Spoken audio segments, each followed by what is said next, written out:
नमस्कार। प्रस्तुत है मन्नू भंडारी जी के द्वारा लिखी हुई लोकप्रिय कहानी यही सच है। इस कहानी के अंदर स्त्रियों के लिए बनाई गई सामाजिक नैतिकता और संस्कार को टूटते हुए दिखाया गया है। इसमें एक ऐसी महिला की कहानी है जो दो पुरुषों के प्रेम में डूबी हुई है और उसके मन में जो ऊहापोह मचती है किस तरह से इस कहानी में अभिव्यक्त किया गया है। चलिए सुनते हैं, जो कि कानपुर से शुरू होती है। सामने आंगन में फैली धूप सिमट कर दीवारों पर चढ़ गई और कंधे पर बस्ता लटकाए नन्हे नन्हे बच्चों के झुंड दिखाई दिए। तो एकाएक ही मुझे समय का आभास हुआ। घंटा भर हो गया यहाँ खड़े खड़े, और संजय का अभी तक पता नहीं। झुंझलाती सी मैं कमरे में आती हूँ। कोने में रखी मेज पर किताबें बिखरी पड़ी हैं, कुछ खुली कुछ बंद। एक क्षण में उन्हें देखती रहती हूँ, फिर निरुद्देश्य सी कपड़ों की अलमारी खोलकर सरसरी सी नजर से कपड़े देखती हूँ। सब बिखरे पड़े हैं। इतनी देर यूं ही व्यर्थ खड़ी रही, इन्हें ही ठीक कर लेती, पर मन नहीं करता और फिर बंद कर देती हूँ। नहीं आना था तो व्यर्थ ही मुझे समय क्यों दिया। फिर ये कोई आज ही की बात है। हमेशा संजय अपने बताए हुए समय से घंटे 2 घंटे देरी करके आता है, और मैं हूं कि उसी क्षण से प्रतीक्षा करने लग जाती हूँ। उसके बाद लाख कोशिश करके भी तो किसी काम में अपना मन नहीं लगा पाती। वो क्यों नहीं समझता कि मेरा समय बहुत अमूल्य है। थीसिस पूरी करने के लिए अब मुझे अपना सारा समय पढ़ाई में ही लगाना चाहिए, पर यह बात उसे कैसे समझाऊं। मेज पर बैठकर मैं फिर पढ़ने का उपक्रम करने लगती हूँ, पर मन है कि लगता ही नहीं। पर्दे के जरा से हिलते ही दिल की धड़कन बढ़ जाती है और बार बार नजर घड़ी के सरकते हुए कांटों पर दौड़ जाती है। हर समय यही लगता है, वो आया, वो आया। तभी मेहता साहब की 5 साल की छोटी बच्ची झिझकती सी कमरे में आती है। आंटी, हमें कहानी सुनाओगी? नहीं, अभी नहीं, पीछे आना। मैं रुखाई से जवाब देती हूँ। वो भाग जाती है। ये मिसेस मेहता भी एक ही हैं। यूं तो महीनों शायद मेरी सूरत नहीं देखती, पर बच्ची को जब तब मेरा सिर खाने को भेज देती हैं। मेहता साहब तो फिर भी कभी कभी 8-10 दिन में खैरियत पूछ ही लेते हैं, पर वे तो बेहद अकड़ू मालूम होती हैं। अच्छा ही है, ज्यादा दिलचस्पी दिखाती तो क्या मैं इतनी आजादी से घूम फिर सकती थी। खट खट खट, वही परिचित पद ध्वनि। तो आ गया संजय। मैं बरबस ही अपना सारा ध्यान पुस्तक में केंद्रित कर लेती हूँ। रजनीगंधा के ढेर सारे फूल लिए संजय मुस्कुराता सा दरवाजे पर खड़ा है। मैं देखती हूँ, पर मुस्कुराकर स्वागत नहीं करती। हंसता हुआ वो आगे बढ़ता है और फूलों को मेज पर पटक कर पीछे से मेरे दोनों कंधे दबाता हुआ पूछता है, बहुत नाराज हो? रजनीगंधा की महक से जैसे सारा कमरा महकने लगता है। मुझे क्या करना है नाराज होकर, रुखाई से मैं कहती हूँ। वो कुर्सी सहित मुझे घुमाकर अपने सामने कर लेता है और बड़े दुलार के साथ थोड़ी उठाकर कहता, तुम ही बताओ क्या करता। क्वालिटी में दोस्तों के बीच फंसा था, बहुत कोशिश करके भी उठ नहीं पाया। सबको नाराज करके आना अच्छा भी नहीं लगता। इच्छा होती है कह दूं, तुम्हें दोस्तों का ख्याल है, उनके बुरा मानने की चिंता है, बस मेरी ही नहीं। पर कुछ कह नहीं पाती। एकटक उसके चेहरे की ओर देखती रहती हूँ। उसके सांवले चेहरे पर पसीने की बूंदें चमक रही हैं। कोई और समय होता तो मैंने अपने आंचल से इन्हें पोंछ दिया होता, पर आज नहीं। वो मंद मंद मुस्कुरा रहा है, उसकी आंखें क्षमा याचना कर रही हैं, पर मैं क्या करूं। तभी वो अपनी आदत के अनुसार कुर्सी के हत्थे पर बैठकर मेरे गाल सहलाने लगता है। मुझे उसकी इसी बात पर गुस्सा आता है। हमेशा इसी तरह करेगा और फिर दुनिया भर का लाड़ दुलार दिखलाएगा। वो जानता जो है कि इसके आगे मेरा क्रोध टिक नहीं पाता। फिर उठकर वो फूलदान के पुराने फूल फेंक देता है और नए फूल लगाता है। फूल सजाने में वो कितना कुशल है। एक बार मैंने यूं ही कह दिया था कि मुझे रजनीगंधा के फूल बड़े पसंद हैं, तो उसने नियम ही बना लिया कि हर चौथे दिन ढेर सारे फूल लाकर मेरे कमरे में लगा देता है। और अब तो मुझे भी ऐसी आदत हो गई है कि एक दिन भी मेरे कमरे में फूल ना रहे तो न पढ़ने में मन लगता है न सोने में। ये फूल जैसे संजय की उपस्थिति का आभास देते रहते हैं।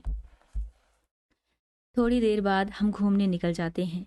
एकाएक ही मुझे इरा के पत्र की बात याद आती है, जो बात सुनने के लिए मैं सवेरे से ही आतुर थी। इस गुस्सेबाजी में जाने कैसे उसे भूल गई। सुनो, इरा ने लिखा है कि किसी दिन भी मेरे पास इंटरव्यू का बुलावा आ सकता है, मुझे तैयार रहना चाहिए। कहाँ से? कलकत्ता से? कुछ याद करते हुए संजय पूछता है और फिर एकाएक ही उछल पड़ता है। यदि तुम्हें वो जॉब मिल जाए तो मजा आ जाए दीपा, मजा आ जाए। हम सड़क पर हैं, नहीं तो अवश्य ही उसने आवेश में आकर कोई हरकत कर डाली होती। जाने क्यों मुझे उसका इस प्रकार प्रसन्न होना अच्छा नहीं लगता। क्या वो चाहता है कि मैं कलकत्ता चली जाऊं, उससे दूर?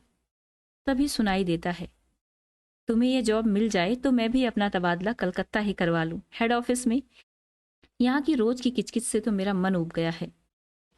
कितनी बार सोचा कि तबादले की कोशिश करूं, पर तुम्हारे ख्याल ने हमेशा मुझे बांध लिया।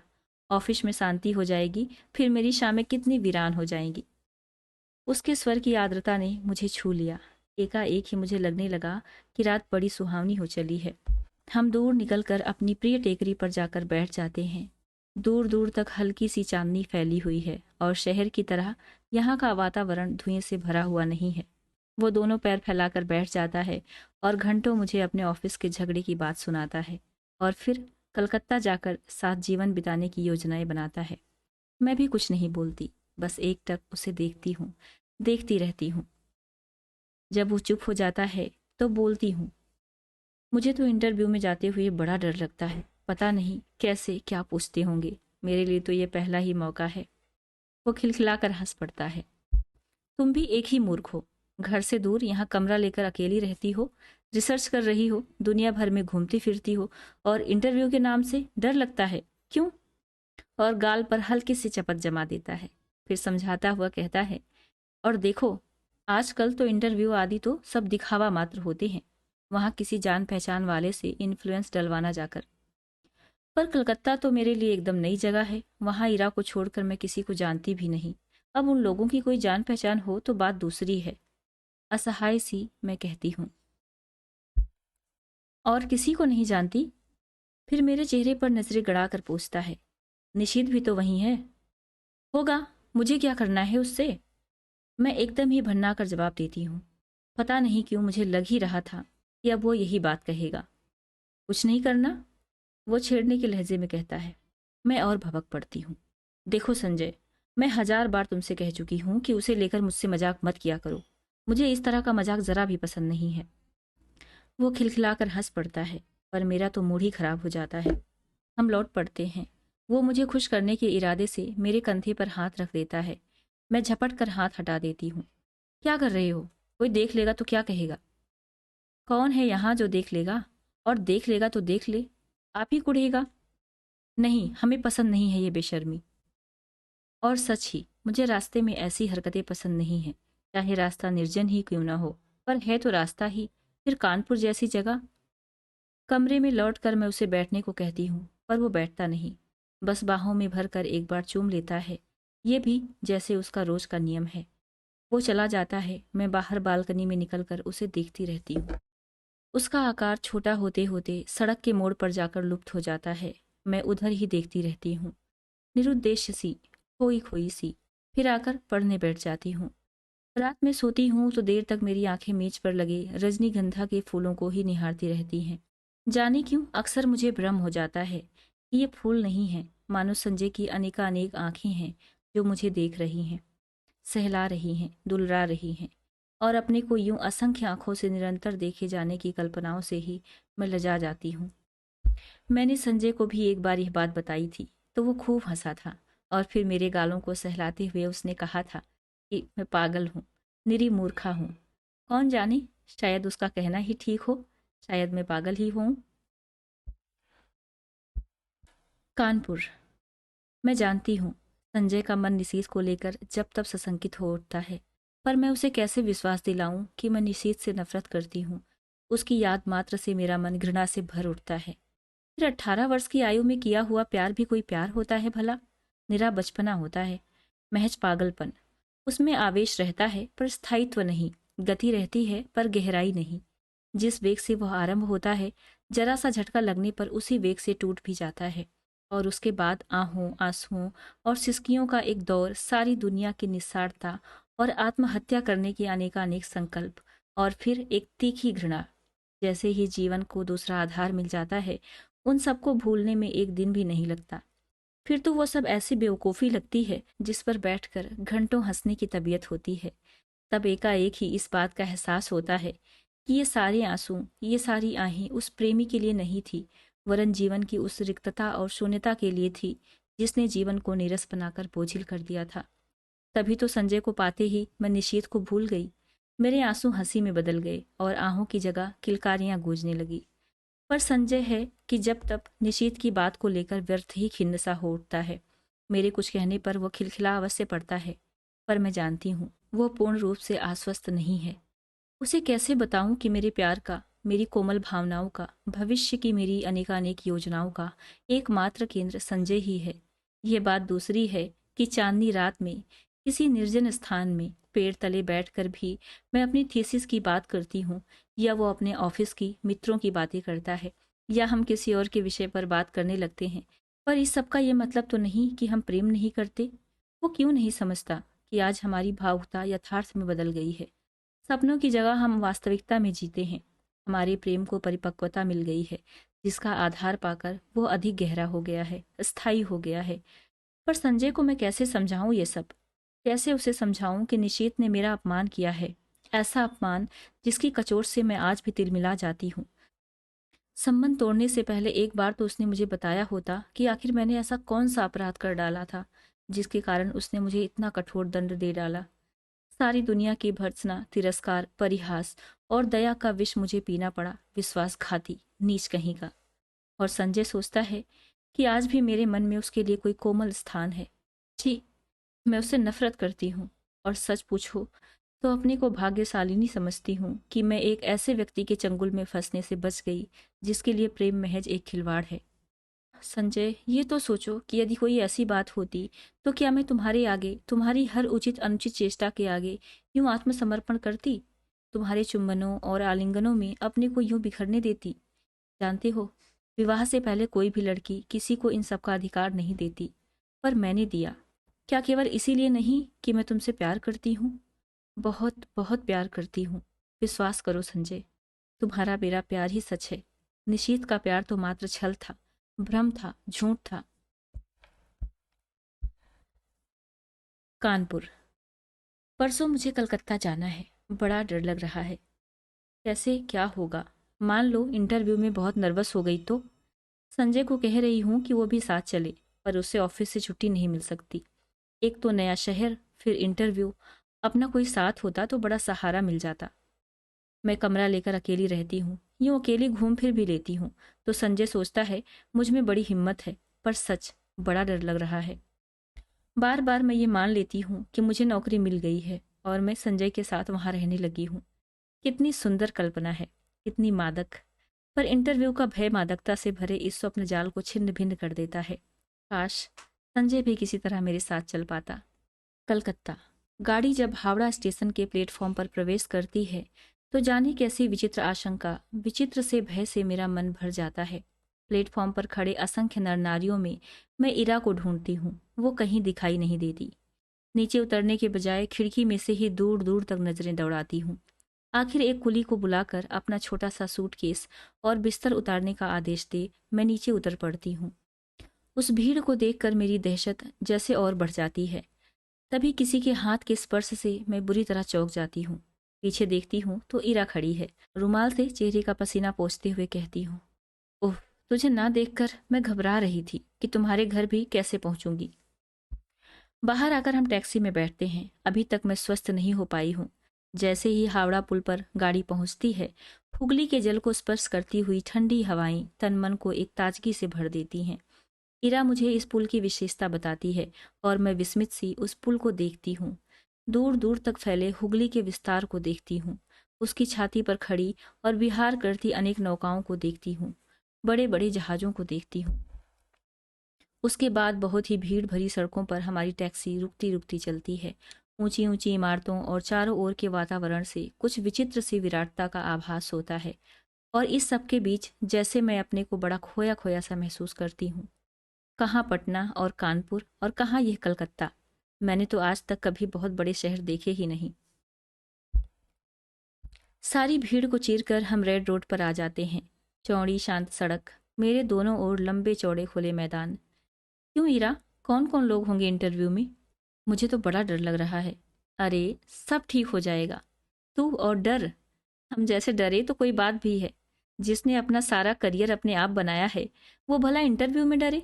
फिर कुछ देर ठहर कर कहती है, अच्छा भैया भाभी तो पटना ही होंगे, जाती है कभी उनके पास भी या नहीं? कानपुर आने के बाद एक बार गई थी, कभी कभी यूं ही पत्र लिख देती हूँ। भाई कमाल के लोग हैं, बहन को भी नहीं निभा सके। मुझे यह प्रसंग कतई पसंद नहीं, मैं नहीं चाहती कि कोई इस विषय पर बात करे। मैं मौन ही रहती हूँ।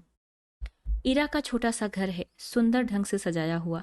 उसके पति के दौरे पर जाने की बात सुनकर पहले तो कुछ अफसोस हुआ था, वे होते तो कुछ मदद ही करते, पर फिर एकाएक लगा कि उनकी अनुपस्थिति में मैं शायद अधिक स्वतंत्रता का अनुभव कर सकूं। उनका बच्चा भी बड़ा प्यारा है।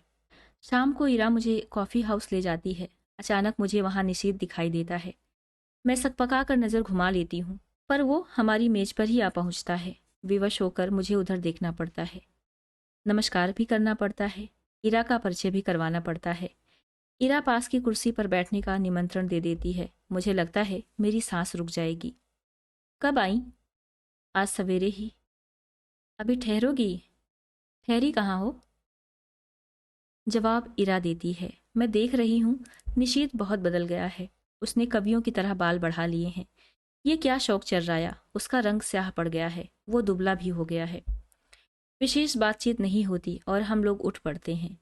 इरा को मुन्नू की चिंता सता रही थी और मैं स्वयं भी घर पहुंचने को उतावली हो रही थी।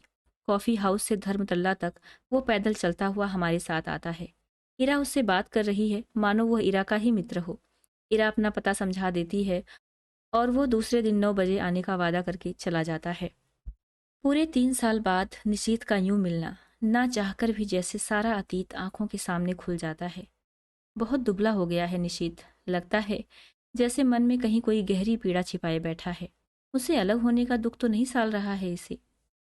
कल्पना चाहे कितनी भी मधुर क्यों ना हो, एक तृप्ति युक्त आनंद देने वाली क्यों ना हो, पर मैं जानती हूँ ये झूठ है। यदि ऐसा ही था तो कौन उसे कहने गया था कि तुम इस संबंध को तोड़ दो? उसने अपनी इच्छा से ही तो ये सब किया था। एकाएक ही मेरा मन कटु हो उठता है। यही तो है वो व्यक्ति जिसने मुझे अपमानित करके सारी दुनिया के सामने छोड़ दिया था, महज उपहास का पात्र बनाकर। ओह, क्यों नहीं मैंने उसे पहचानने से इनकार कर दिया। जब वो मेज के पास आकर खड़ा हुआ तो क्यों नहीं मैंने कह दिया कि माफ कीजिए, मैं आपको पहचानती नहीं। जरा उसका खिसियाना तो देखती। वो कल भी आएगा, मुझे उसे साफ साफ मना कर देना चाहिए था कि मैं उसकी सूरत भी नहीं देखना चाहती। मैं उससे नफरत करती हूँ। अच्छा है, आए कल। मैं उसे बता दूंगी कि जल्दी ही मैं संजय से विवाह करने वाली हूँ। यह भी बता दूंगी कि मैं पिछला सब कुछ भूल चुकी हूँ। यह भी बता दूंगी कि मैं उससे घृणा करती हूँ और उसे जिंदगी में कभी माफ नहीं कर सकती। ये सब सोचने के साथ साथ जाने क्यों मेरे मन में ये बात भी उठ रही थी कि 3 साल हो गए, अभी तक निषेध ने विवाह क्यों नहीं किया। करे ना करे मुझे क्या? क्या वो आज भी मुझसे कुछ उम्मीद रखता है? मूर्ख कहीं का। संजय, मैंने तुमसे कितना कहा था कि तुम मेरे साथ चलो, पर तुम नहीं आए। इस समय जबकि मुझे तुम संजय, मैंने तुमसे कितना कहा था कि तुम मेरे साथ चलो, पर तुम नहीं आए। इस समय जबकि मुझे तुम्हारी इतनी इतनी याद आ रही है, बताओ मैं क्या करूं? कलकत्ता। नौकरी पाना इतना मुश्किल है, इसका मुझे गुमान तक नहीं था। इरा कहती है कि 150 की नौकरी के लिए खुद मिनिस्टर तक सिफारिश करने पहुंच जाते हैं, फिर ये तो 300 का जॉब है। निशीत सवेरे से शाम तक इसी चक्कर में भटका है, यहाँ तक कि उसने अपने ऑफिस से भी छुट्टी ले ली है। वो क्यों मेरे काम में इतनी दिलचस्पी ले रहा है? उसका परिचय बड़े बड़े लोगों से है और वो कहता है कि जैसे भी होगा वो काम मुझे दिलाकर ही मानेगा, पर आखिर क्यों? कल मैंने सोचा था कि अपने व्यवहार की रुखाई से मैं स्पष्ट कर दूंगी कि अब वो मेरे पास ना आए। 8:45 के करीब जब मैं अपने टूटे हुए बाल फेंकने खिड़की पर गई तो देखा घर से थोड़ी दूर पर निशीत टहल रहा है। वही लंबे बाल, कुर्ता पजामा, तो वह समय से पहले ही आ गया। संजय होता तो 11 के पहले नहीं पहुंचता, समय पर पहुंचना तो वो जानता ही नहीं। उसे यूं चक्कर काटते देख मेरा मन जाने कैसा हो आया, और जब वह आया तो मैं चाहकर भी कटु नहीं हो सकी। मैंने उसे कलकत्ता आने का मकसद बताया तो लगा कि वो बड़ा प्रसन्न हुआ। वहीं बैठे बैठे फोन करके उसने इस नौकरी के संबंध में सारी जानकारी प्राप्त कर ली। कैसे क्या करना होगा उसकी योजना भी बना डाली। बैठे बैठे फोन से ऑफिस को सूचना भी दे दी कि आज वो ऑफिस नहीं आएगा। विचित्र स्थिति मेरी हो रही थी। उसके इस अपनत्व भरे व्यवहार को मैं स्वीकार भी नहीं कर पाती थी, नकार भी नहीं पाती थी। सारा दिन मैं उसके साथ घूमती रही, पर काम की बात के अतिरिक्त उसने एक भी बात नहीं की। मैंने कई बार चाहा कि संजय की बात बता दूं, पर बता नहीं सकी। सोचा कहीं वो सुनकर यह दिलचस्पी लेना बंद न कर दे। उसके आज भर के प्रयत्नों से ही मुझे काफ़ी उम्मीद हो चली थी। ये नौकरी मेरे लिए कितनी आवश्यक है। मिल जाए तो संजय कितना प्रसन्न होगा। हमारे विवाहित जीवन के आरंभिक दिन कितने सुख से बीतेंगे। शाम को घर लौटते हैं। मैं उसे बैठने को कहती हूँ, पर वो बैठता नहीं, बस खड़ा ही रहता है। उसके चौड़े ललाट पर पसीने की बूंदें चमक रही हैं। एकाएक ही मुझे लगता है, इस समय संजय होता तो मैं अपने आंचल से उसका पसीना पोंछ देती, और वो क्या बिना बाहों में भरे, बिना प्यार किए यूं ही चला जाता। अच्छा, तो चलता हूँ। यंत्र चलित से मेरे हाथ जुड़ जाते हैं। वो लौट पड़ता है और मैं ठगी सी देखती रहती हूँ। सोते समय मेरी आदत है कि संजय के लाए हुए फूलों को निहारती रहती हूँ। यहाँ वे फूल नहीं हैं, तो बड़ा सूना सूना सा लग रहा है।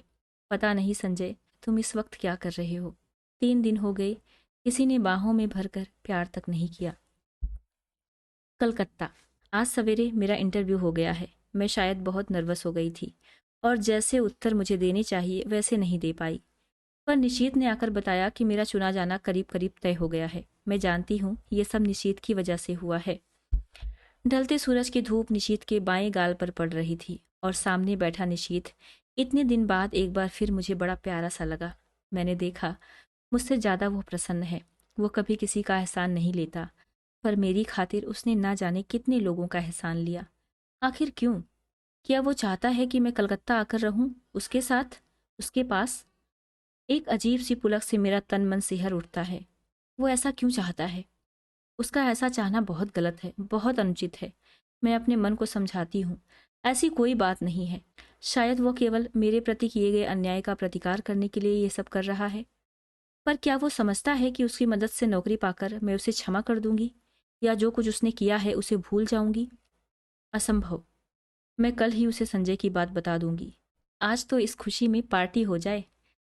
काम की बात के अलावा ये पहला वाक्य मैं उसके मुंह से सुनती हूँ। मैं इरा की ओर देखती हूँ। वो प्रस्ताव का समर्थन करके भी मुन्नू की तबीयत का बहाना लेकर अपने को काट लेती है। अकेले जाना मुझे कुछ अटपटा सा लगता है। अभी तक तो काम का बहाना लेकर घूम रही थी, पर अब फिर भी मैं मना नहीं कर पाती। अंदर जाकर तैयार होती हूँ। मुझे याद आता है, निशीत को नीला रंग बहुत पसंद था। मैं नीली साड़ी ही पहनती हूँ। बड़े चाव और सतर्कता से अपना प्रसाधन करती हूँ, और बार बार अपने को टोकती जाती हूँ। किसको रिझाने के लिए ये सब हो रहा है? क्या ये निरा पागलपन नहीं है? सीढ़ियों पर निशीत हल्की सी मुस्कुराहट के साथ कहता है, इस साड़ी में तुम बहुत सुंदर लग रही हो। मेरा चेहरा तमतमा जाता है, कनपटियां सुर्ख हो जाती हैं। मैं चुपचाप ही इस वाक्य के लिए तैयार नहीं थी। ये सदा चुप रहने वाला निशीत बोला भी तो ऐसी बात। मुझे ऐसी बातें सुनने की जरा भी आदत नहीं है। संजय न कभी मेरे कपड़ों पर ध्यान देता है, न ऐसी बातें करता है, जबकि उसे पूरा अधिकार है, और ये बिना अधिकार ऐसी बातें करे। पर जाने क्या है कि मैं उस पर नाराज नहीं हो पाती हूँ, बल्कि एक पुलक में सिहरन महसूस करती हूँ। सच, संजय के मुंह से ऐसा वाक्य सुनने को मेरा मन तरसता रहता है, पर उसने कभी ऐसी बात नहीं की। पिछले 2.5 साल से मैं संजय के साथ रह रही हूँ। रोज ही शाम को हम घूमने जाते हैं। कितनी ही बार मैंने श्रृंगार किया, अच्छे कपड़े पहने, पर प्रशंसा का एक भी शब्द उसके मुंह से नहीं सुना। इन बातों पर उसका ध्यान ही नहीं जाता। ये देखकर भी जैसे ये सब नहीं देख पाता। इस वाक्य को सुनने के लिए तरसता हुआ मेरा मन जैसे रस से नहा जाता है। पर निशीत ने यह बात क्यों कही? उसे क्या अधिकार है? क्या सचमुच ही उसे अधिकार नहीं है? नहीं है। जाने कैसी मजबूरी है, कैसी विवशता है कि मैं इस बात का जवाब नहीं दे पाती हूँ। निश्चयात्मक दृढ़ता से नहीं कह पाती कि साथ चलते इस व्यक्ति को सचमुच ही मेरे विषय में ऐसी अवांछित बात कहने का कोई अधिकार नहीं है। हम दोनों टैक्सी में बैठते हैं। मैं सोचती हूँ, आज मैं इसे संजय की बात बता दूंगी। स्काई रूम, निशीत टैक्सी वाले को आदेश देता है। टुन की घंटी के साथ मीटर डाउन होता है और टैक्सी हवा से बातें करने लगती है। निशीत बहुत सतर्कता से कोने में बैठता है, बीच में इतनी जगह छोड़कर कि यदि हिचकोला खाकर भी टैक्सी रुके तो हमारा स्पर्श ना हो। हवा के झोंके से मेरी रेशमी साड़ी का पल्लू उसके समूचे बदन को स्पर्श करता हुआ उसकी गोद में पड़कर फरफराता है। वो उसे हटाता नहीं है। मुझे लगता है ये रेशमी सुवासित पल्लू उसके तन मन को रस से भिगो रहा है। यह स्पर्श उसे पुलकित कर रहा है। मैं विजय के अकथनीय आह्लाद से भर जाती हूँ। आज भी मैं संजय की बात नहीं कह पाती, चाह कर भी नहीं कह पाती। अपनी इस व्यवस्था पर मुझे खींच भी आती है, पर मेरा मुंह है कि खुलता ही नहीं। मुझे लगता है कि जैसे मैं कोई बहुत बड़ा अपराध कर रही हूँ, पर फिर भी मैं कुछ नहीं कह सकी। यह निशीथ कुछ बोलता क्यों नहीं? उसका यूं कोने में दुबक कर निर्विकार भाव से बैठे रहना मुझे कतई अच्छा नहीं लगता। एकाएक ही मुझे संजय की याद आने लगती है। इस समय वो यहाँ होता तो उसका हाथ मेरी कमर पर लिपटा होता। यूं सड़क पर ऐसी हरकतें मुझे स्वयं पसंद नहीं, पर जाने क्यों किसी की बाहों की लपेट के लिए मेरा मन ललक उठता है। मैं जानती हूँ कि जब निशीथ बगल में बैठा हो उस समय ऐसी इच्छा करना या ऐसी बात सोचना भी कितना अनुचित है, पर मैं क्या करूँ? जितनी द्रुत गति से टैक्सी चली जा रही है, मुझे लगता है उतनी ही द्रुत गति से मैं भी बही जा रही हूँ, अनुचित अवांछित दिशाओं की ओर। टैक्सी झटका खाकर रुकती है तो मेरी चेतना लौटती है। मैं जल्दी से दाहिनी ओर का फाटक खोलकर कुछ इस हड़बड़ी से नीचे उतर पड़ती हूँ, मानो अंदर निशीथ मेरे साथ कोई बदतमीजी कर रहा हो। अजी, इधर से उतरना चाहिए कभी, टैक्सी वाला कहता है। मुझे अपनी गलती का भान होता है। उधर निशीथ खड़ा है, इधर मैं, बीच में टैक्सी। पैसे लेकर टैक्सी चली जाती है तो हम दोनों एक दूसरे के आमने सामने हो जाते हैं। एकाएक ही मुझे ख्याल आता है कि टैक्सी के पैसे तो मुझे ही देने चाहिए थे, पर अब क्या हो सकता था। चुपचाप हम दोनों अंदर जाते हैं। आसपास बहुत कुछ है, चहल पहल, रोशनी, रौनक, पर मेरे लिए जैसे उसका अस्तित्व ही मिट जाता है। मैं अपने को सबकी नज़रों से ऐसे बचाकर चलती हूँ मानो मैंने कोई अपराध कर डाला हो और कोई मुझे पकड़ न ले। क्या सचमुच ही मुझसे कोई अपराध हो गया? आमने सामने हम दोनों बैठ जाते हैं। मैं होस्ट हूँ, फिर भी उसका पार्ट वही अदा कर रहा है। वही ऑर्डर देता है। बाहर की हलचल और उससे अधिक मन की हलचल में मैं अपने को खोया खोया सा महसूस करती हूँ। हम दोनों के सामने बैरा कोल्ड कॉफ़ी के गिलास और खाने का कुछ सामान रख जाता है। मुझे बार बार लगता है कि निशीथ कुछ कहना चाह रहा है। मैं उसके होठों की धड़कन तक महसूस करती हूँ। वो जल्दी से कॉफ़ी का स्ट्रॉ मुंह से लगा लेता है। मूर्ख कहीं का। वो सोचता है मैं बेवकूफ़ हूँ। मैं अच्छी तरह जानती हूँ कि इस समय वो क्या सोच रहा है। 3 दिन साथ रहकर भी उसने उस प्रसंग को नहीं छेड़ा। शायद नौकरी की बात ही हमारे दिमागों पर छाई हुई थी। पर आज आज अवश्य ही वो बात आएगी। ना आए, ये कितना अस्वाभाविक है। पर नहीं, स्वाभाविक शायद यही है। 3 साल पहले जो अध्याय सदा के लिए बंद हो गया, उसे उलटकर देखने का साहस शायद हम दोनों में से किसी में भी नहीं है। जो संबंध टूट गए टूट गए। अब उन पर कौन बात करे? मैं तो कभी नहीं करूंगी, पर उसे तो करना चाहिए। थोड़ा उसने था, बात भी वही आरंभ करे। मैं क्यों करूं? और मुझे क्या पड़ी है? मैं तो जल्दी ही संजय से विवाह करने वाली हूँ। क्यों नहीं मैं इसे अभी संजय की बात बता देती? पर जाने कैसी व्यवस्था है, जाने कैसा मोह है कि मैं मुंह नहीं खोल पाती। एकाएक मुझे लगता है जैसे उसने कुछ कहा। आपने कुछ कहा? नहीं तो। मैं खिसिया जाती हूँ। फिर वही मौन। खाने में मेरा जरा भी मन नहीं लग रहा है, पर यंत्र चलित सी मैं खा रही हूँ। शायद वो भी ऐसे ही खा रहा है। मुझे फिर लगता है कि उसके होंठ फड़क रहे हैं और स्ट्रॉ पकड़े हुए उंगलियां कांप रही हैं। मैं जानती हूँ वो पूछना चाहता है, दीपा, तुमने मुझे माफ तो कर दिया ना? वो पूछ ही क्यों नहीं लेता? मान लो यदि पूछ ही ले, तो क्या मैं कह सकूंगी कि मैं तुम्हें जिंदगी भर माफ नहीं कर सकती?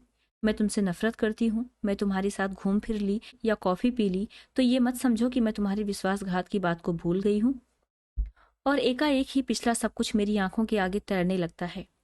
पर ये क्या? असहाय अपमानजनित पीड़ा, क्रोध और कटुता क्यों नहीं याद आती? मेरे सामने तो पटना में गुजारी सुहानी संध्याओं और चांदनी रातों के वे चित्र उभर कर आते हैं, जब घंटों समीप बैठ मौन भाव से हम एक दूसरे को निहारा करते थे। बिना स्पर्श किए भी जाने कैसी मादकता तन मन को विभोर किए रहती थी। जाने कैसी तन्मयता में हम डूबे रहते थे, एक विचित्र सी स्वप्निल दुनिया में। मैं कुछ बोलना भी चाहती तो वो मेरे मुंह पर उंगली रखकर कहता, आत्मीयता के ये क्षण अनकहे ही रहने दो दीपा। आज भी तो हम मौन ही हैं, एक दूसरे के निकट ही हैं। क्या आज भी हम आत्मीयता के उन्हीं क्षणों में गुजर रहे हैं? मैं अपनी सारी शक्ति लगाकर चीख पड़ना चाहती हूँ, नहीं नहीं नहीं, पर कॉफी सिप करने के अतिरिक्त मैं कुछ नहीं कर पाती। मेरा यह विरोध हृदय की ना जाने कौन सी अतल गहराइयों में डूब जाता है। निशीत मुझे बिल नहीं देने देता। एक विचित्र सी भावना मेरे मन में उठती है कि छीना झपटी में किसी तरह मेरा हाथ इसके हाथ से छू जाए। मैं अपने स्पर्श से उसके मन के तारों को झंझना देना चाहती हूँ, पर वैसा अवसर नहीं आता। बिल वही देता है, मुझसे तो विरोध भी नहीं किया जाता। मन में प्रचंड तूफान, पर फिर भी निर्विकार भाव से मैं टैक्सी में आकर बैठती हूँ। फिर वही मौन, वही दूरी। पर जानी क्या है कि मुझे लगता है कि निशीत मेरे बहुत निकट आ गया है, बहुत ही निकट। बार बार मेरा मन करता है कि क्यों नहीं निशीत मेरा हाथ पकड़ लेता, क्यों नहीं मेरे कंधे पर हाथ रख देता। मैं जरा भी बुरा नहीं मानूंगी, जरा भी नहीं। पर वो कुछ नहीं करता। सोते समय रोज की तरह मैं आज भी संजय का ध्यान करते हुए ही सोना चाहती हूँ, पर निशीत है कि बार बार संजय की आकृति को हटाकर स्वयं आ खड़ा होता है। कलकत्ता। अपनी मजबूरी पर खींच खींच जाती हूँ। आज कितना अच्छा मौका था सारी बात बता देने का, पर मैं जाने कहाँ भटकी थी कि कुछ भी नहीं बता पाई। शाम को मुझे निशीत अपने साथ ले गया। पानी के किनारे हम घास पर बैठ गए। कुछ दूर पर काफी भीड़ भाड़ और चहल पहल थी, पर यह स्थान अपेक्षाकृत शांत था। सामने लेक के पानी में छोटी छोटी लहरें उठ रही थी। चारों ओर के वातावरण का कुछ विचित्र सा भाव मन पर पड़ रहा था। अब तो तुम यहाँ आ जाओगी, मेरी ओर देखकर उसने कहा। हाँ, नौकरी के बाद क्या इरादा है? मैंने देखा उसकी आंखों में कुछ जानने की आतुरता फैलती जा रही है, शायद कुछ कहने की भी। मुझसे कुछ जानकर वो अपनी बात कहेगा। कुछ नहीं, जाने क्यों मैं ये कह गई। कोई है जो मुझे कचोटे डाल रहा है। क्यों नहीं मैं बता देती कि नौकरी के बाद मैं संजय से विवाह करूंगी। मैं संजय से प्रेम करती हूँ, वो मुझसे प्रेम करता है। वो बहुत अच्छा है, बहुत ही। वो मुझे तुम्हारी तरह धोखा नहीं देगा। पर मैं कुछ भी तो नहीं कह पाती। अपनी इस बेबसी पर मेरी आंखें छलछला आती हैं। मैं दूसरी ओर मुंह फेर लेती हूँ। तुम्हारे आने से मैं बहुत खुश हूँ। मेरी सांस जहां की तहां रुक जाती है आगे के शब्द सुनने के लिए, पर शब्द नहीं आते। बड़ी कातर, करुण और याचना भरी दृष्टि से मैं उसे देखती हूँ, मानो कह रही हूँ कि तुम कह क्यों नहीं देते निशीत कि आज भी तुम मुझे प्यार करते हो। तुम मुझे सदा अपने पास रखना चाहते हो। जो कुछ हो गया है उसे भूल कर तुम मुझसे विवाह करना चाहते हो। कह दो निशीत, कह दो। ये सुनने के लिए मेरा मन अकुला रहा है, छटपटा रहा है। मैं बुरा नहीं मानूंगी, जरा भी बुरा नहीं मानूंगी। मान ही कैसे सकती हूँ निशीत, इतना सब हो जाने के बाद भी। शायद मैं तुम्हें प्यार करती हूँ, शायद नहीं। सचमुच ही मैं तुम्हें प्यार करती हूँ। मैं जानती हूँ तुम कुछ नहीं कहोगे, सदा के ही मितभाषी जो हो। फिर भी कुछ सुनने की आतुरता लिए मैं तुम्हारी तरफ देखती रहती हूँ, पर तुम्हारी नज़र तो लेक के पानी पर जमी हुई है, शांत, मौन। आत्मीयता के ये क्षण अनकहे भले ही रह जाएं, पर अनबूझे नहीं रह सकते। तुम चाहे ना कहो, पर मैं जानती हूँ तुम आज भी मुझे प्यार करते हो, बहुत प्यार करते हो। मेरे कलकत्ता आ जाने के बाद इस टूटे संबंध को फिर से जोड़ने की बात ही तुम इस समय सोच रहे हो। तुम आज भी मुझे अपना ही समझते हो। तुम जानते हो आज भी दीपा तुम्हारी है और मैं। लगता है इस प्रश्न का उत्तर देने का साहस मुझ में नहीं है। मुझे डर है कि जिस आधार पर मैं तुमसे नफरत करती थी, उसी आधार पर कहीं मुझे अपनी से नफरत न करनी पड़े। लगता है रात आधी से भी अधिक ढल गई है। कलकत्ता। मन में उत्कृष्ट अभिलाषा होते हुए भी निशीत की आवश्यक मीटिंग की बात सुनकर मैंने कह दिया था कि तुम स्टेशन मत आना। इरा आई थी, पर गाड़ी पर बिठाकर ही चली गई, या कहूँ कि मैंने जबरदस्ती ही उसे भेज दिया। मैं जानती थी कि लाख मना करने पर भी निशीत आएगा, और विदा के उन अंतिम क्षणों में मैं उसके साथ अकेली ही रहना चाहती थी। मन में एक दबी सी आशा थी कि चलते समय ही शायद वो कुछ कह दे। गाड़ी चलने में जब 10 मिनट रह गया तो देखा, बड़ी व्यग्रता से डिब्बों में झांकता झांकता निशीत आ रहा था। पागल, उसे इतना तो समझना चाहिए कि उसकी प्रतीक्षा में मैं यहाँ बाहर खड़ी हूँ। मैं दौड़कर उसके पास आ जाती हूँ। आप क्यों आए? पर मुझे उसका आना बड़ा अच्छा लगता है। वो बहुत थका हुआ सा लग रहा है। शायद सारा दिन बहुत व्यस्त रहा और दौड़ता दौड़ता मुझे सी ऑफ करने यहाँ आ पहुंचा। मन करता है कुछ ऐसा करूं जिससे इसकी सारी थकान दूर हो जाए, पर क्या करूं? हम डिब्बे के पास आ जाते हैं। जगह अच्छी मिल गई। वो अंदर झांकते हुए पूछता है, हाँ, पानी वानी तो है? हाँ। बिस्तर फैला लिया? मैं खींच पड़ती हूँ। वो शायद समझ जाता है तो चुप हो जाता है। हम दोनों एक क्षण को एक दूसरे की ओर देखते हैं।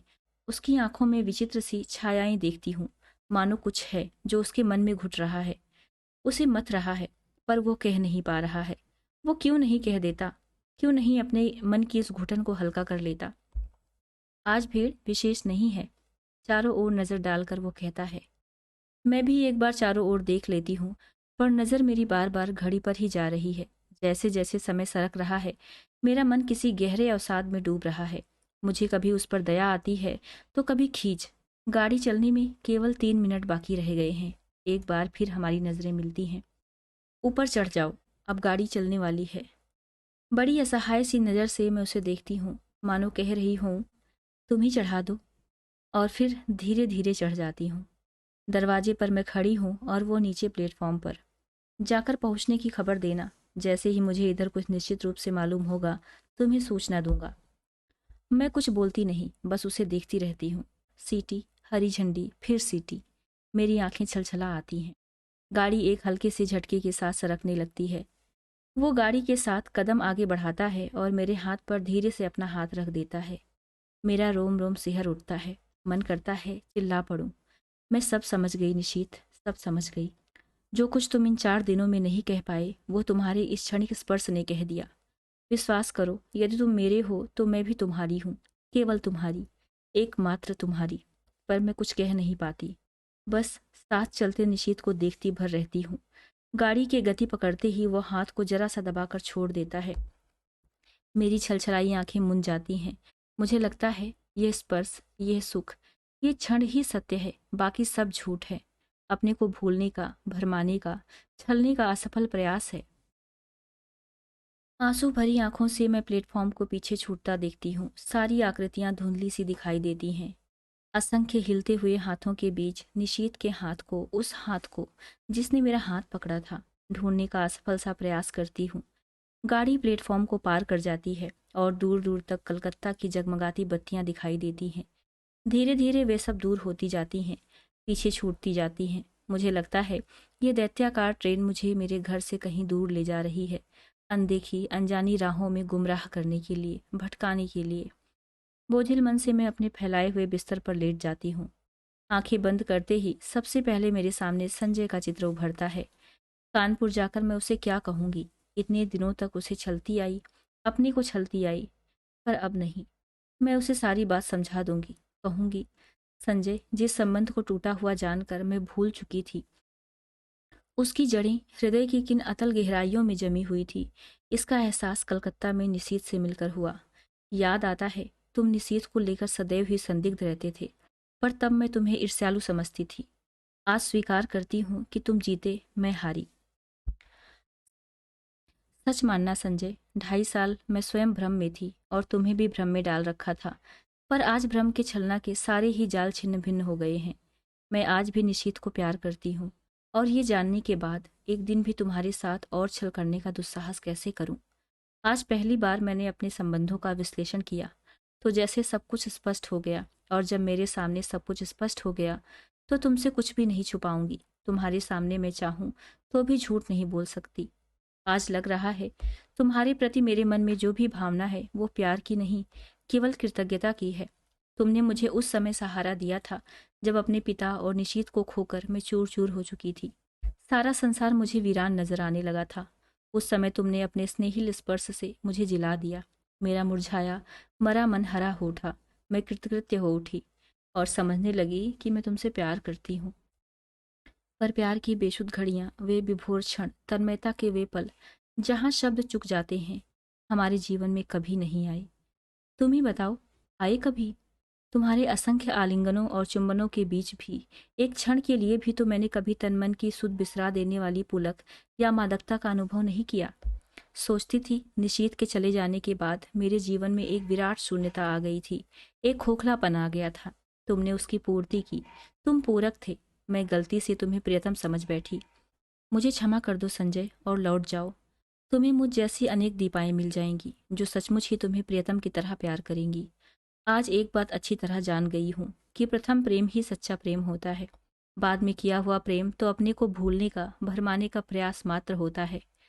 इसी तरह की असंख्य बातें मेरे दिमाग में आती हैं। मैं तो, जो मैं संजय से कहूंगी, कह सकूंगी ये सब, लेकिन कहना तो होगा ही। उसके साथ अब एक दिन भी छल नहीं कर सकती। मन से किसी और की आराधना करके तन से उसकी होने का अभिनय करती रहूं। छी, नहीं जानती यही सब सोचते सोचते मुझे कब नींद आ गई। कानपुर लौटकर अपना कमरा खोलती हूँ तो देखती हूँ सब कुछ ज्यों का त्यों है। सिर्फ फूलदान के रजनीगंधा मुरझा गए हैं, कुछ फूल झरकर जमीन पर इधर उधर भी बिखर गए हैं। आगे बढ़ती हूँ तो जमीन पर एक बड़ा लिफाफा दिखाई देता है। संजय की लिखाई है। खोला तो छोटा सा पत्र था। दीपा, तुमने तो कलकत्ता जाकर कोई सूचना ही नहीं दी। मैं आज ऑफिस के काम से कटक जा रहा हूँ। 5-6 दिन में लौट आऊंगा। तब तक तुम आ ही जाओगी। जानने को उत्सुक हूँ कि कलकत्ता में क्या हुआ। तुम्हारा संजय। एक लंबा निश्वास निकल जाता है। लगता है एक बड़ा बोझ हट गया। इस अवधि में तो मैं अपने को अच्छी तरह तैयार कर लूंगी।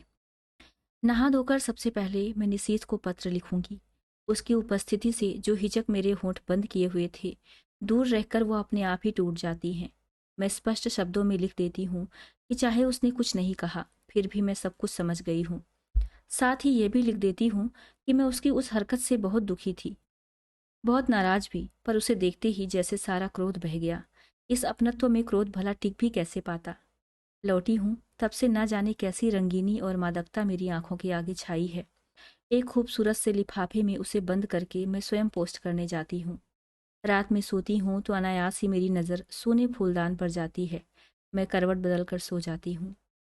आज निशीत को पत्र लिखे 5वां दिन है। मैं तो कल ही उसके पत्र की राह देख रही थी, पर आज की भी दोनों डाकें निकल गई। जाने कैसा सोना सोना अनमना अनमना लगता रहा सारा दिन। किसी भी तो काम में जी नहीं लगता। क्यों नहीं लौटती डाक से ही उत्तर दे दिया उसने। समझ में नहीं आता कैसे समय गुजारूं। मैं बाहर बालकनी में जाकर खड़ी हो जाती हूँ। एकाएक ख्याल आता है, पिछले 2.5 सालों से करीब इसी समय यहीं खड़े होकर मैंने संजय की प्रतीक्षा की है। क्या आज मैं संजय की प्रतीक्षा कर रही हूँ, या मैं निशीथ के पत्र की प्रतीक्षा कर रही हूँ? शायद किसी की नहीं, क्योंकि जानती हूँ कि दोनों में से कोई भी नहीं आएगा। फिर निरुद्देश्य सी कमरे में लौट आती हूँ। शाम का समय मुझसे घर में नहीं काटा जाता। रोज ही तो संजय के साथ घूमने निकल जाया करती थी। लगता है यहीं बैठी रही तो दम ही घुट जाएगा। कमरा बंद करके मैं अपने को धकेलती सी सड़क पर ले आती हूँ। शाम का धुंधलका मन के बोझ को और भी बढ़ा देता है। कहाँ जाऊं? लगता है जैसे मेरी राहें भटक गई हैं, मंजिल खो गई है। मैं स्वयं नहीं जानती आखिर मुझे जाना कहाँ है। फिर भी निरुद्देश्य सी चलती जाती हूँ। पर आखिर कब तक यूं भटकती रहूं? हार कर लौट पड़ती हूँ। आते ही मेहता साहब की बच्ची तार का एक लिफाफा देती है। धड़कते दिल से मैं उसे खोलती हूँ। हीरा का तार था। नियुक्ति हो गई है, बधाई। इतनी बड़ी खुशखबरी पाकर भी जाने क्या है कि खुश नहीं हो पाती। ये खबर तो निशीथ भेजने वाला था। एकाएक ही एक विचार मन में आता है। क्या जो कुछ मैं सोच गई वो निरा भ्रम ही था? मात्र मेरी कल्पना, मेरा अनुमान? नहीं नहीं, उस स्पर्श को मैं भ्रम कैसे मान लूं जिसने मेरे तन मन को डुबो दिया था, जिसके द्वारा उसके हृदय की एक एक परत मेरे सामने खुल गई थी। लेक पर बिताए उन मधुर क्षणों को भ्रम कैसे मान लूं, जहां उसका मौन ही मुखरित होकर सब कुछ कह गया था। आत्मीयता के वे अनकहे क्षण। तो फिर उसने पत्र क्यों नहीं लिखा? क्या कल उसका पत्र आएगा, या आज भी उसे वही हिचक रोके हुए है? तभी सामने की घड़ी टन करके 9 बजाती है। मैं उसे देखती हूँ। ये संजय की लाई हुई है। लगता है जैसे ये घड़ी घंटे सुना सुना कर मुझे संजय की याद दिला रही है। फहराते ये हरे पर्दे, ये हरी बुक रैक, ये टेबल, ये फूलदान, सभी तो संजय के ही लाए हुए हैं। मेज पर रखा ये पेन उसने मुझे सालगिरह पर लाकर दिया था। अपनी चेतना के इन बिखरे सूत्रों को समेटकर मैं फिर पढ़ने का प्रयास करती हूँ, पर पढ़ नहीं पाती। हार कर मैं पलंग पर लेट जाती हूँ। सामने के फूलदान का सोनापन मेरे मन के सूनेपन को और अधिक बढ़ा देता है। मैं कसकर आंखें मूंद लेती हूँ। एक बार फिर मेरी आंखों के सामने लेक का स्वच्छ नीला जल उभर आता है, जिसमें छोटी छोटी लहरें उठ रही थी। उस जल की ओर देखते हुए निशीथ की आकृति उभर कर आती है। वो लाख जल की ओर देखे, पर चेहरे पर अंकित उसके मन की हलचल को मैं आज भी इतनी दूर रहकर भी महसूस करती हूँ। कुछ न कह पाने की मजबूरी, उसकी विवशता, उसकी घुटन आज भी मेरे सामने साकार हो उठती है। धीरे धीरे लेक के पानी का विस्तार सिमटता जाता है और एक छोटी सी राइटिंग टेबल में बदल जाता है। और मैं देखती हूँ कि एक हाथ में पेन लिए और दूसरे हाथ की उंगलियों को बालों से उलझाए निशीथ बैठा है। वही मजबूरी, वही विवशता, वही घुटन लिए। वो चाहता है पर जैसे लिख नहीं पाता। वो कोशिश करता है पर उसका हाथ बस कांप कर रह जाता है। ओह, लगता है उसकी घुटन मेरा दम घोंट कर रख देगी। मैं एकाएक ही आंखें खोल देती हूँ। वही फूलदान, पर्दे, मेज, घड़ी। आखिर आज निशीथ का पत्र आ गया। धड़कते दिल से मैंने उसे खोला। इतना छोटा सा पत्र। प्रिय दीपा, तुम अच्छी तरह पहुंच गई, यह जानकर प्रसन्नता हुई। तुम्हें अपनी नियुक्ति का तार तो मिल ही गया होगा। मैंने कल ही इरा जी को फ़ोन करके सूचना दे दी थी और उन्होंने बताया था कि तार दे देंगी। ऑफिस की ओर से भी सूचना मिल जाएगी। इस सफलता के लिए मेरी ओर से हार्दिक बधाई स्वीकार करना। सच, मैं बहुत खुश हूँ कि तुम्हें यह काम मिल गया। मेहनत सफल हो गई। शेष फिर शुभेच्छु, निशीथ।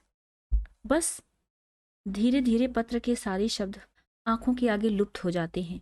रह जाता है केवल शेष फिर। तो अभी उसके पास कुछ लिखने को शेष है। क्यों नहीं लिख दिया उसने अभी? क्या लिखेगा वो?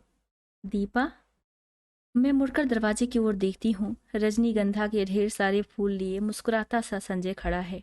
एक क्षण मैं संज्ञा शून्य सी उसे इस तरह देखती हूँ, मानो पहचानने की कोशिश कर रही हूँ।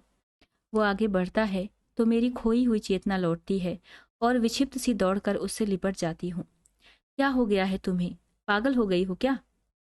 तुम कहाँ चले गए थे संजय? और मेरा स्वर टूट जाता है। अनायास ही आंखों से आंसू बह चलते हैं। क्या हो गया? कलकत्ता का काम नहीं मिला क्या? मारो भी गोली काम को। तुम इतनी परेशान क्यों हो रही हो उसके लिए? पर मुझसे कुछ नहीं बोला जाता। बस मेरी बाहों की जकड़ कसती जाती है, कसती जाती है। रजनीगंधा की महक धीरे धीरे मेरे तन मन पर छा जाती है।